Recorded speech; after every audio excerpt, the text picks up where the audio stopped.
Item ಯಾವುದೇ ಇರಲಿ try ಮಾಡಿ ಆಚಿ ಚಿಕನ್ ಮಸಾಲಾ. ಆಚಿ ಚಿಕನ್ ಮಸಾಲಾ. ಡಿಎನ್ಎಯಲ್ಲಿ ಎರಡನೇ ಸುದ್ದಿ. ಪಕ್ಕದ ರಾಜ್ಯ ತಮಿಳುನಾಡಿನ ರಾಜಕಾರಣ ಏನಾಗ್ತಿದೆ? ನಮ್ಮ ಪಕ್ಕದ ರಾಜ್ಯವಾಗಿರುವ ತಮಿಳುನಾಡಿಗೆ ಏಪ್ರಿಲ್ 23ನೇ ತಾರೀಕಿಗೆ ಚುನಾವಣೆ ನಡೀತಾ ಇದೆ. 234 ವಿಧಾನಸಭಾ ಕ್ಷೇತ್ರಗಳನ್ನು ಹೊಂದಿರುವಂತಹ ತಮಿಳುನಾಡಲ್ಲಿ ಈ ಬಾರಿ ಯಾರು ಅಧಿಕಾರಕ್ಕೆ ಬರ್ತಾರೆ ಅನ್ನೋದು ಸದ್ಯಕ್ಕಿರುವಂತಹ ಪ್ರಶ್ನೆ. ದ್ರಾವಿಡ ಅಸ್ಮಿತೆ ತಮಿಳುನಾಡಿನ ರಾಜಕಾರಣದ ಮೂಲಭೂತ ಹಕ್ಕಾಗಿ ಪ್ರತಿ ಚುನಾವಣೆಯಲ್ಲಿ ಇದೆ. ಡಿಎಂಕೆ ಮತ್ತು ಎಐಡಿಎಂಕೆ ನಡುವೆ ಪ್ರತಿ ಚುನಾವಣೆಯಲ್ಲೂ ಕೂಡ ಪೈಪೋಟಿಯಾಗಿದ್ದನ್ನು ನೋಡಿದ್ದೀವಿ. ಜಯಲಲಿತಾ ಅವರ ನಂತರ ಮತ್ತೊಮ್ಮೆ ಯಾರೂ ಕೂಡ ಪುನರಪಿ ಅಧಿಕಾರಕ್ಕೆ ಬಂದಿರುವಂತಹ ಉದಾಹರಣೆ ತಮಿಳುನಾಡಿನಲ್ಲಿ ಇಲ್ಲ. ಈ ಹಿಂದೆ ಬಂದಿತ್ತು, ಎಐಡಿಎಂಕೆನ ಅಧಿಕಾರವನ್ನು ಹಿಡಿದಿತ್ತು 3 ಅವಧಿಗೆ. ಅದಾದ ನಂತರ 2011ರ ನಂತರ 2016ರಲ್ಲಿ ಜಯಲಲಿತಾ ಅವರು ಅಧಿಕಾರಕ್ಕೆ ಬಂದಿದ್ದರು. ಒನ್ಸ್ ಅಗೇನ್ ಡಿಎಂಕೆ ಆ ರೀತಿಯಾಗಿ ಅಧಿಕಾರಕ್ಕೇನಾದರೂ ಬರುತ್ತಾ? ತಮಿಳುನಾಡಿನ ಮತದಾರ ಈ ಬಗ್ಗೆ ಏನಂತಾನೆ? ತಮಿಳುನಾಡಿನಲ್ಲಿ ದ್ರಾವಿಡ ದೊರೆ ಯಾರಾಗ್ತಾರೆ ಅನ್ನುವಂಥ ಪ್ರಶ್ನೆ ಇದೆ. ನಾನು ಅವಾಗಲೇ ಹೇಳಿದ ಹಾಗೆ ದ್ರಾವಿಡ ರಾಜಕಾರಣ ಅನ್ನೋದು ತಮಿಳಿನ ಅಸ್ಮಿತೆ. ಅದರ ಆಧಾರದ ಮೇಲೇನೆ ಚುನಾವಣೆ ಆಗುತ್ತೆ. ಡಿಎಂಕೆ ಆಗಿರ್ಬೋದು, ಎಐಡಿಎಂಕೆ ಆಗಿರ್ಬೋದು, ಇವೆಲ್ಲವೂ ಕೂಡ ಆ ಸಿದ್ಧಾಂತದ ಅಡಿಯಲ್ಲೇ ರಾಜಕಾರಣಗಳನ್ನು ಮಾಡ್ತಾ ಬಂದಿರೋದು. ಇದೇ ಕಾರಣಕ್ಕಾಗಿ ಒಂದು ಬಾರಿ ಎಐಡಿಎಂಕೆ ಮತ್ತೊಂದು ಬಾರಿ ಡಿಎಂಕೆ ಅಧಿಕಾರದಲ್ಲಿ ಹಿಡಿದಿದೆ. ಸ್ಟಾಲಿನ್ ನೇತೃತ್ವದ ಡಿಎಂಕೆ ಈ ಚುನಾವಣೆಯನ್ನ ಗೆದ್ದು ಅಧಿಕಾರವನ್ನು ಉಳಿಸಿಕೊಳ್ಳುತ್ತಾ ಅನ್ನುವಂತಹ ಪ್ರಶ್ನೆ ಇದೆ. ಮತ್ತೊಂದು ಕಡೆ ಜಯಲಲಿತಾ ಅವರ ಉತ್ತರಾಧಿಕಾರಿಯಾಗಿ ಎಐಡಿಎಂಕೆ, ಬಿಜೆಪಿ, ಪಿಎಂಕೆ ಮೈತ್ರಿ ಅಧಿಕಾರಕ್ಕೇರುವ ಪ್ರಯತ್ನವನ್ನು ಮಾಡುತ್ತಾ ಅಂತ. ಎಂಜಿ ರಾಮಚಂದ್ರನ್ ಅಂದರೆ ಎಂಜಿಆರ್ 1977, 1980 ಮತ್ತು 84ರ ಚುನಾವಣೆಯಲ್ಲಿ ಗೆದ್ದು ಪುನರಪಿ ಅಧಿಕಾರಕ್ಕೆ ಅಲ್ಲಿ ಬಂದಿದ್ದರು. ಅದಾದ ನಂತರ ಜಯಲಲಿತಾ 2011ರಲ್ಲಿ ಗೆದ್ದು 16ರಲ್ಲಿ ಮತ್ತೊಮ್ಮೆ ಅಧಿಕಾರಕ್ಕೆ ಬಂದಿದ್ದರು. ಈ ಹಿಂದೆ 32 ವರ್ಷಗಳ ನಂತರ ಅಂಥದ್ದೊಂದು ಇತಿಹಾಸವನ್ನು ಜಯಲಲಿತಾ ಸೃಷ್ಟಿ ಮಾಡಿದ್ರು. ಇದೀಗ ಆ ಇತಿಹಾಸವನ್ನು ಪುನರಪಿ ತಮಿಳುನಾಡು ರಾಜಕಾರಣದಲ್ಲಿ ಸ್ಟಾಲಿನ್ ಅವರು ಮಾಡ್ತಾರಾ ಅನ್ನುವಂಥದ್ದು ಪ್ರಶ್ನೆ ಇದೆ. 2021ರಲ್ಲಿ ಅವರು ಅಧಿಕಾರಕ್ಕೆ ಬಂದಿದ್ದಾರೆ. ಈಗ ಒನ್ಸ್ ಅಗೇನ್ ಮತ್ತೊಮ್ಮೆ ಅಧಿಕಾರವನ್ನು ಹಿಡಿತಾರಾ ಅನ್ನುವಂಥದ್ದು ಸದ್ಯಕ್ಕಿರುವಂತಹ ಪ್ರಶ್ನೆ. ಹಾಗಾದರೆ ತಮಿಳುನಾಡಿನಲ್ಲಿ ಮೈತ್ರಿಕೂಟಗಳ ಬಲಾಬಲ ಹೇಗಿದೆ? ಕಾಂಗ್ರೆಸ್ ಸೇರಿದಂತೆ ಇಂಡಿ ಮೈತ್ರಿಕೂಟ ಅಂತ ನಾವು ರಾಷ್ಟ್ರ ರಾಜಕಾರಣದಲ್ಲಿ ಕರಿತೀವಿ, ಅದು ಇಂಡಿಯಾ ಮೈತ್ರಿಕೂಟ ಕೂಡ ತಮಿಳುನಾಡಲ್ಲಿ ಚುನಾವಣೆಗೆ ಸ್ಪರ್ಧೆ ಮಾಡ್ತಾ ಇದ್ದಾರೆ. ಇದರ ನಾಯಕತ್ವವನ್ನು ಸ್ಟಾಲಿನ್ ಅವರಿಗೆ ಕೊಡಲಾಗಿದೆ. ಹಾಲಿ ತಮಿಳುನಾಡಿನ ಮುಖ್ಯಮಂತ್ರಿಯವರು. ಕಾಂಗ್ರೆಸ್ ಕೂಡ ಇದೆ. ಎಂಕೆ ಸ್ಟಾಲಿನ್ ಅದರ ಮುಖ್ಯಮಂತ್ರಿ ಅಭ್ಯರ್ಥಿ. DMK, Congress, CPIM, VCK, MDMK ಇವರೆಲ್ಲರೂ ಕೂಡ ಇದ್ದಾರೆ. ಇದರ ಬಲಾಬಲ ಏನು ಅಂತ ಹೇಳಿದರೆ, ಡಿಎಂಕೆ 164 ಸ್ಥಾನಗಳಲ್ಲಿ ಈ ಬಾರಿ ಚುನಾವಣೆಗೆ ಸ್ಪರ್ಧೆ ಮಾಡ್ತಿದ್ದಾರೆ. ಕಾಂಗ್ರೆಸ್ನವರು 28, ಡಿಎಂಡಿಕೆ 10, ವಿಸಿಕೆ 8, ಸಿಪಿಐ 5 ಸೇರಿದಂತೆ ಇತರ ಸಣ್ಣ ಸಣ್ಣ ಪಾರ್ಟಿಗಳಿಗೆ ಕೆಲವೊಂದಿಷ್ಟು ಸ್ಥಾನಗಳನ್ನು ಬಿಡ್ತಿದ್ದಾರೆ. ಈ ಮೈತ್ರಿಯ ವಿಶೇಷತೆ ಏನು ಅಂತ ಹೇಳಿದರೆ, ಒಟ್ಟಾರೆ ತಮಿಳುನಾಡಿನ ರಾಜಕಾರಣದ ಇತಿಹಾಸದಲ್ಲೇ ಮೊದಲ ಬಾರಿಗೆ ಈ ಒಂದು ಮೈತ್ರಿಕೂಟ ಸತತವಾಗಿ ಕಳೆದ 4 ಚುನಾವಣೆಗಳಲ್ಲಿ ಸ್ಥಿರವಾಗಿದೆ. ಯಾವುದೇ ಬದಲಾವಣೆಗಳಾಗಿಲ್ಲ.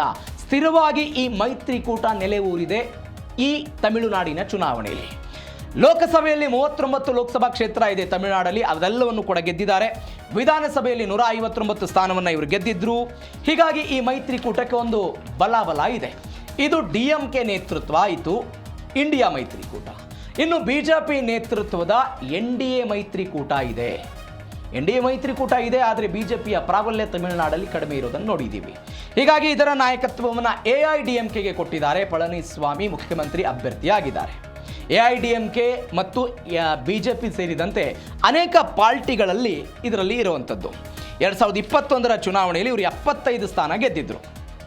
2023ರಲ್ಲಿ ಅಣ್ಣಾಮಲೈ ಕೆಲವೊಂದಿಷ್ಟು ಅಣ್ಣಾದುರೈ ಅವರ ವಿರುದ್ಧ ಕೊಟ್ಟಂಥ ಹೇಳಿಕೆ, ಅದಾದ ನಂತರ ಡಿಎಂಕೆ ಎಐಡಿಎಂಕೆ ವಿರುದ್ಧ ನೇರವಾಗಿ ಅಣ್ಣಾಮಲೈ ಮಾತನಾಡಿದಾಗ 2023ರಲ್ಲಿ ಎನ್ಡಿಎ ಮೈತ್ರಿಕೂಟವನ್ನು ಬಿಟ್ಟು ಎಐಡಿಎಂಕೆ ಹೋಗಿತ್ತು. 2025ರಲ್ಲಿ ವಾಪಸ್ ಅಮಿತ್ ಶಾ ಅವರ ನೇತೃತ್ವದಲ್ಲಿ ಎನ್ಡಿಎ ಮೈತ್ರಿಕೂಟವನ್ನು ಎಐಡಿಎಂಕೆ ಅವರು ಸೇರಿಕೊಂಡಿದ್ದಾರೆ. 2021ರಲ್ಲಿ ಎಐಡಿಎಂಕೆ 66 ಸ್ಥಾನ ಗೆದ್ದಿತ್ತು, ಬಿಜೆಪಿ 4 ಗೆದ್ದಿತ್ತು, ಪಿಎಂಕೆ 5 ಗೆದ್ದಿತ್ತು. ಹೀಗಾಗಿ ಎನ್ಡಿಎ ಮೈತ್ರಿಕೂಟದವರು ನಿಮಗೆ ನೆನಪಿರಬೇಕಾದ್ರೆ ಉತ್ತರ ಪ್ರದೇಶದಲ್ಲಿ ಒಂದು ಕಾರ್ಯಕ್ರಮ ಮಾಡಿದ್ರು ಅವರು. ಯಾವ ಕಾರ್ಯಕ್ರಮ? ಕಾಶಿ ತಮಿಳು ಸಂಗಮ್ ಅಂತ. ಅಂದರೆ ತಮಿಳು ಸಂಸ್ಕೃತಿ ಮತ್ತು ಹಿಂದಿಯನ್ನು ಮುಂದಿಟ್ಟುಕೊಂಡು ತಮಿಳುನಾಡಲ್ಲಿ ರಾಜಕಾರಣ ಮಾಡೋ ಪ್ರಯತ್ನ. ಹೀಗಾಗಿ ಎನ್ಡಿಎ ಕೂಡ ಪ್ರಯತ್ನವನ್ನು ಮಾಡ್ತಾ ಇದೆ. 3ನೇ ರಂಗ ಕೂಡ ತಮಿಳುನಾಡಲ್ಲಿದೆ. ಹೆಂಗಿದೆ 3ನೇ ರಂಗ? ವಿವಿಧ ಪಾರ್ಟಿಗಳು ಚುನಾವಣೆಗೆ ಸ್ಪರ್ಧೆ ಮಾಡ್ತಾ ಇದೆ. ಒಂದು ಟಿವಿಕೆ ನಟ ವಿಜಯ್ ಅವರು ಸ್ಥಾಪನೆ ಮಾಡಿರುವಂತಹ ತಮಿಳಗ ವೆಟ್ರಿ ಕಳಗಂ ಎನ್ನುವಂತಹ ಪಾರ್ಟಿ. ವಿಜಯ್ ಅವರು ಈ ಬಾರಿ ತಮಿಳುನಾಡು ರಾಜಕಾರಣದಲ್ಲಿ ಹೇಗೆ ಮ್ಯಾಜಿಕ್ ಮಾಡ್ತಾರೆ, 2 ಕ್ಷೇತ್ರಗಳಲ್ಲಿ ಸ್ಪರ್ಧೆ ಮಾಡಿರುವಂತಹ ವಿಜಯ್ ಎಷ್ಟು ಸ್ಥಾನಗಳನ್ನು ತೆಗೆದುಕೊಂಡು ಬರ್ತಾ ಇರುವಂಥ ವರದಿಗಳ ಪ್ರಕಾರ 15% 16% ಆ ಪ್ರಮಾಣದಲ್ಲಿ ಮತಗಳನ್ನು ಅವರು ಪಡೆದುಕೊಳ್ಳಬಹುದು ಅನ್ನುವಂಥ ಲೆಕ್ಕಾಚಾರ ಇದೆ. 3ನೇ ರಂಗವನ್ನು ಅವರು ರೂಪಿಸ್ತಾರೆ, ಇದು AIDMK ಪೆಟ್ಟು ಕೊಡಬಹುದು ಅಂತ. NTK ಎನ್ನುವಂಥ ಸೀಮನ್ ನೇತೃತ್ವದ ನಾಮ್ ತಮಿಳರ್ ಕಚ್ಚಿ ಈ ಪಾರ್ಟಿ ಕಳೆದ 3-4 ಚುನಾವಣೆಗಳಿಂದಲೂ ಕೂಡ ತನ್ನ ಮತ ಪ್ರಮಾಣವನ್ನು ಹೆಚ್ಚಳ ಮಾಡ್ಕೊಂಡು ಬರ್ತಾ ಇದೆ. ಇದು ಹೆಂಗೆ ಕೆಲಸ ಮಾಡುತ್ತೆ ಅನ್ನೋದು ಸದ್ಯಕ್ಕಿರೋ ಪ್ರಶ್ನೆ. BJPಗೆ ಮಾಜಿ IPS ಅಧಿಕಾರಿ ಅಣ್ಣಾಮಲೈ ಹೂವಾಗ್ತಾರಾ ಮುಳ್ಳಾಗ್ತಾರಾ ಅನ್ನುವಂಥದ್ದು ಪ್ರಶ್ನೆ. AIDMK ಜೊತೆಗೆ ಮೈತ್ರಿಯ ವಿಚಾರದಲ್ಲಿ ಮುಳ್ಳಾಗಿದ್ರು ಅಣ್ಣಾಮಲೈ. ನಾನು ಅವಾಗಲೇ ಹೇಳಿದೆ, ಅಣ್ಣಾದೊರೈ ವಿರುದ್ಧ ಕೊಟ್ಟಂತ ಹೇಳಿಕೆ, AIDMK ಭ್ರಷ್ಟಾಚಾರದ ಬಗ್ಗೆ ಮಾತನಾಡಿದ್ದು, AIDMK ನಾಯಕರ ವಿರುದ್ಧ ಕೊಟ್ಟಂತ ಹೇಳಿಕೆಗಳು ಮೈತ್ರಿ ಮುರಿದು ಹೋಗುವಂತೆ ಆಗಿತ್ತು. ಅದಾದ ನಂತರ ರಾಜ್ಯಾಧ್ಯಕ್ಷ ಸ್ಥಾನದಿಂದ ಅವರನ್ನು ಕೆಳಗಿಳಿಸಲಾಯಿತು, ಬೇರೆದವರನ್ನ ಕರ್ಕೊಂಡ್ಬರಲಾಯಿತು. ಹೀಗಾಗಿ ಅಣ್ಣಾಮಲೈ ಮುಳ್ಳಾಗ್ತಾರಾ ಹೂ ಆಗ್ತಾರಾ ಅನ್ನುವಂಥದ್ದು ಪ್ರಶ್ನೆ. BJP ಪಕ್ಷಕ್ಕೆ ಒಂದು ಚೈತನ್ಯ ಬಂದಿರೋದಂತೂ ಸತ್ಯ. BJPಗೆ 17% ಅವರು ಓಟ್ ತೆಗೆದುಕೊಳ್ಳೋದಕ್ಕೆ ಸಾಧ್ಯ ಆಯಿತು. ಭ್ರಷ್ಟಾಚಾರದ ವಿರುದ್ಧ ಆಲ್ ಪಾರ್ಟಿ ಅಂದರೆ DMK AIDMK ಎಲ್ಲ ಪಾರ್ಟಿಗಳ ವಿರುದ್ಧವೂ ಕೂಡ ಅಣ್ಣಾಮಲೈ ಮಾತನಾಡಿದ್ರು. ಹೊಸ ಮತದಾರರ ಉತ್ಸಾಹ ಇದೆ. ಹೊಸ ಮತದಾರರು ಅಣ್ಣಾಮಲೈ ಅವರನ್ನು ಕಂಡು ಓಟ್ ಹಾಕ್ಬೋದು ಎನ್ನುವಂಥ ಲೆಕ್ಕಾಚಾರಗಳಿದೆ. BJPಯ ಮತದಾನ ಪ್ರಮಾಣ ಹೆಚ್ಚಳ ಆಗೋದಕ್ಕೆ ಅಣ್ಣಾಮಲೈ ಅವರು ಕಾರಣೀಕರ್ತರಾಗಿದ್ದು ಅದು ಲೋಕಸಭಾ ಚುನಾವಣೆಗಳಲ್ಲಾಗಿರ್ಬೋದು ಮತ್ತು ವಿಧಾನಸಭಾ ಚುನಾವಣೆಗಳಲ್ಲೂ ಕೂಡ ಆಗಿರ್ಬೋದು. 2021ರ ವಿಧಾನಸಭಾ ಚುನಾವಣೆ, ಕಳೆದ ಬಾರಿಯ ಲೋಕಸಭಾ ಚುನಾವಣೆ. ಆದರೆ ಸೀಟಾಗಿ ಇದುವರೆಗೂ ಕೂಡ ಕನ್ವರ್ಟ್ ಆಗಿಲ್ಲ. ಇದು 2026ರ ಚುನಾವಣೆಯಲ್ಲಿ ಸೀಟಾಗಿ ಕನ್ವರ್ಟ್ ಆಗುತ್ತಾ? ಇದು ಸದ್ಯಕ್ಕಿರುವ ಪ್ರಶ್ನೆ. ಬಿಕಾಸ್ ಸ್ವತಃ ಅಣ್ಣಾಮಲೈ ಅವರೇ ಈ ಚುನಾವಣೆಯಲ್ಲಿ ಸ್ಪರ್ಧೆ ಮಾಡ್ತಾ ಇಲ್ಲ. ಅದಕ್ಕೆ ಆಂತರಿಕ ವಿಚಾರಗಳು, ಕೊಯಮತ್ತೂರು ಉತ್ತರ ಕ್ಷೇತ್ರವನ್ನು ಏನೋ ಕೇಳಿದ್ರು, ಹೀಗಾಗಿ ಎಲ್ಲವೂ ಬೆಳವಣಿಗೆ ಆಗಿದೆ ಅನ್ನುವಂಥ ಅಸಮಾಧಾನ ಇದೆ. ಇದನ್ನು ಓವರ್ಟೇಕ್ ಮಾಡಿ ಹೇಗೆ ಅಣ್ಣಾಮಲೈ ಸೀಟ್ಗಳನ್ನಾಗಿ AIDMKಗೆ BJPಗೆ NDA ಮೈತ್ರಿಕೂಟಕ್ಕೆ ತೆಗೆದುಕೊಂಡು ಬರ್ತಾರೆ ಅನ್ನೋದು ಸದ್ಯಕ್ಕಿರುವಂತಹ ಪ್ರಶ್ನೆ. ಅದರ ಜೊತೆಗೆ ವರದಾನ ಹೇಗಾಗ್ತಾರೆ, ಮುಳ್ಳಾಗುವಂತಹ ಸಾಧ್ಯತೆಗಳು ಹೇಗಿದೆ, ವರದಾನದ ಬಗ್ಗೆ ನೋಡಿದ್ವಿ. ಮುಳ್ಳಾಗುವಂಥ ಸಾಧ್ಯತೆಗಳಿದೆ. ಅಣ್ಣಾಮಲೈ ಅವರ ಕಠಿಣ ನಿಲುವುಗಳು, ನಾನು ಆವಾಗಲೇ ಹೇಳಿದ್ದೆ, ಭ್ರಷ್ಟಾಚಾರದ ವಿರುದ್ಧವಾಗಿ ಎಲ್ಲ ನಾಯಕರ ವಿರುದ್ಧ ಕೊಟ್ಟಂಥ ಹೇಳಿಕೆ. ಅಣ್ಣಾದೊರೈ ವಿರುದ್ಧ ಅವರೊಂದು ಪ್ರಕರಣವನ್ನು ಉಲ್ಲೇಖ ಮಾಡಿ 1956ರಲ್ಲಿ ಮದುರೈನ ಒಂದು ದೇವಸ್ಥಾನದಲ್ಲಿ ಆದಂಥ ಘಟನೆಯ ಬಗ್ಗೆ, ಅಂದರೆ ಮೂಢನಂಬಿಕೆಯ ವಿರುದ್ಧ ಅಣ್ಣಾದೊರೈ ಮಾತನಾಡಿದ್ದನ್ನು ಹೇಳಿ ಅವರು ಹಿಂದೂ ವಿರೋಧಿ ನಾಯಕ ಆಗಿಬಿಟ್ಟಿದ್ರು ಅಂತ ಅಣ್ಣಾಮಲೈ ಹೇಳಿದರು. ಈ ಕಾರಣಕ್ಕಾಗಿ AIDMKದವರು ಏನು ಮಾಡಿದರು, ಅಣ್ಣಾಮಲೈ ನಮ್ಮ ನಾಯಕರ ಬಗ್ಗೆ ಮಾತನಾಡ್ತಾ ಇದ್ದಾರೆ, ಇದು ಮೈತ್ರಿಯನ್ನು ಮುರಿಯುವ ಹಂತಕ್ಕೆ ಹೋಗ್ಬಿಡುತ್ತೆ ಅಂತೆಲ್ಲ ಅಸಮಾಧಾನಗೊಂಡಿದ್ರು. ಕೇಂದ್ರ ನಾಯಕರೆಲ್ಲ ಸಿಟ್ಟಾಗಿದ್ರು, ಎಲ್ಲವೂ ಕೂಡ ಮುಳುವಾಗಿತ್ತು. ಹೀಗಾಗಿ ಅವರ ಮಾತುಗಳು ಇವೆಲ್ಲವೂ ಕೂಡ ಮುಜುಗರ ತಂದಿದೆ. ಪಕ್ಷದ ಹಳೆಯ ಮತ್ತು ಹಿರಿಯ ನಾಯಕರ ಜೊತೆಗೆ ಆಂತರಿಕ ಭಿನ್ನಾಭಿಪ್ರಾಯ ಇದೆ. ಅದನ್ನು ನಾವು ಈ ಹಿಂದೆ ಅವರು ರಾಜಕಾರಣ ಮಾಡುವಂಥ ಸಮಯದಲ್ಲಿ, ರಾಜ್ಯಾಧ್ಯಕ್ಷರಾಗಿದ್ದಂಥ ಸಮಯದಲ್ಲಿ ನಾವು ನೋಡಿದ್ದೀವಿ. ಮತ್ತೊಂದು ಕಡೆ ವಿಧಾನಸಭಾ ಚುನಾವಣೆಗೆ ಅವರು ಸ್ಪರ್ಧೆ ಮಾಡ್ತಾ ಇಲ್ಲ ಎನ್ನುವಂತಹ ನಿರಾಸೆ ಅವರ ಬೆಂಬಲಿಗರಲ್ಲಿದೆ. ಕಳೆದ ಬಾರಿ ಅವರು ಒಂದು ಚುನಾವಣೆಗೆ ಸ್ಪರ್ಧೆ ಮಾಡಿ ಆ ಚುನಾವಣೆಯಲ್ಲಿ ಸೋತಿದ್ರು, ಒಂದು 60,000 ಮತಗಳನ್ನು ಪಡೆದುಕೊಂಡು. ಈ ಬಾರಿ ಇವರು ಸ್ಪರ್ಧೆ ಮಾಡ್ತಾ ಇಲ್ಲ. ಇದು ಹೆಂಗೆ ಇಂಪ್ಯಾಕ್ಟ್ ಆಗುತ್ತೆ, ಅದು ಸದ್ಯಕ್ಕಿರೋ ಪ್ರಶ್ನೆ. ತಮಿಳುನಾಡಲ್ಲಿ ವಿಜಯ್ ವರ್ಸಸ್ ಅಣ್ಣಾಮಲೈ ನಡುವೆ ಪೈಪೋಟಿ. ವಿಜಯ್ ಯಾವುದೇ ಪಾರ್ಟಿಗಳೊಂದಿಗೆ ಮೈತ್ರಿಯನ್ನು ಮಾಡಿಕೊಳ್ಳದೆ ಸ್ವತಂತ್ರವಾಗಿ ಅವರ ಅಭ್ಯರ್ಥಿಗಳನ್ನು ಕಣಕ್ಕಿಳಿಸಿದ್ದಾರೆ. ಅಣ್ಣಾಮಲೈ ಚುನಾವಣೆಗೆ ಇಳಿಯದೆ NDA ಪರವಾಗಿ ಚುನಾವಣಾ ಪ್ರಚಾರವನ್ನು ಮಾಡ್ತಾ ಇದ್ದಾರೆ. ಇದು ಹೇಗೆ ಮತಗಳಾಗಿ ಕನ್ವರ್ಟ್ ಆಗುತ್ತೆ, ಕೊನೆಗೆ ಏನಾಗುತ್ತೆ ಅನ್ನೋದು ಸದ್ಯಕ್ಕಿರುವಂಥ ಪ್ರಶ್ನೆ. ಇಡೀ ರಾಜ್ಯದಾದ್ಯಂತ ಪ್ರಚಾರ ಮಾಡೋ ಪ್ರಯತ್ನವನ್ನು ಅಣ್ಣಾಮಲೈ ಮಾಡ್ತಾ ಇದ್ದಾರೆ.